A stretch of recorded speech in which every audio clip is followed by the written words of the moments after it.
विशेषकर मानस के संदर्भ। देखो, हम मानस में तो नहीं, पर अपने मन के मानस पर भरोसा जरूर कर लेते हैं। और मानस तो रामचरितमानस ऐसा है कि जो रोम रोम में समाने योग्य है, उसके थाह को पाना हमारे जैसे मानस के थाह को पाना असंभव है।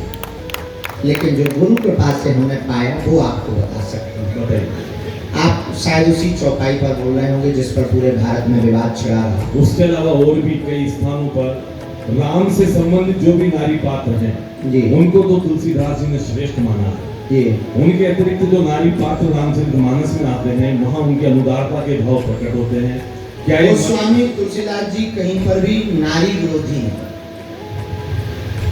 गोस्वामी श्री तुलसीदास जी अगर नारी विरोधी होते तो उनके जीवन में जो घटना घटी है वो भी तो एक नारी के कारण ही घटी।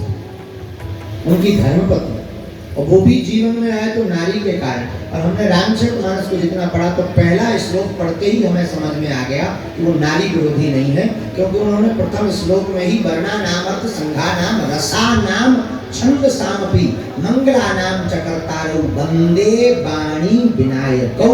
पहले श्लोक में ही उन्होंने गणेश जी की वंदना बाद में की। वाणी मतलब सरस्वती, माता सरस्वती की वंदना प्रारंभ में करके ये बता दिया कि हम नारी विरोधी नहीं है।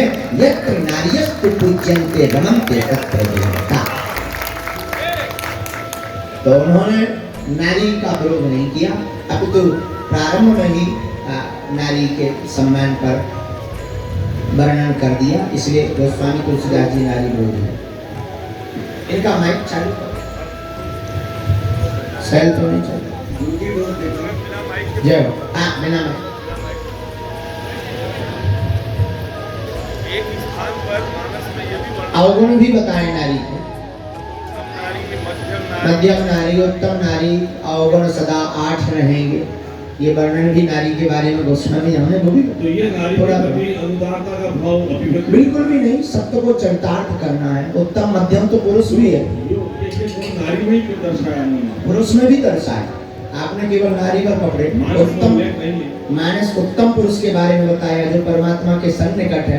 मानस के गुण अवगुण के बारे में भी बताया, संत असंत के बारे में भी बताया है, सज्जन असज्जन के बारे में भी बताया है, मूर्ख के बारे में भी बताया। रामचरितमानस सर्वव्यापक है, बहुत सार्वभौमिक है, सबके बारे में उन्होंने दिल खोल करके बोला है। फिर तो जो जहाँ जो पकड़ ले उसी को बोलता है। तो हमारी दृष्टि से रामचरितमानस के गोस्वामी तुलसीदास जी नारी विरोधी नहीं है।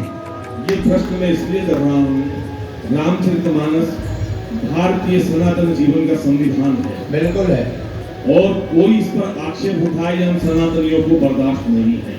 तो हमें कहीं न कहीं इसका स्वाभाविक रूप से क्लेरिफिकेशन हमारे दिमाग में रहे कि कहीं ऐसा प्रश्न उठे तो उसका उत्तर दे सकें। बिल्कुल, आप जो है रामचरितमानस के आधार पर किसी को भी आप स्पष्टता के साथ बोल सकते हैं कि रामचरितमानस में नारियों के प्रति गोस्वामी तुलसीदास जी हमेशा उदार हैं और उन्होंने कभी भी विरोध नहीं किया।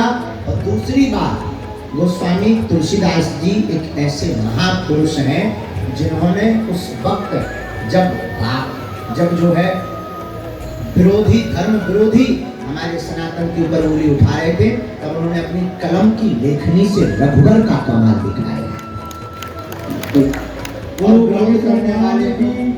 विरोध करने वाले को राम को भी काल्पनिक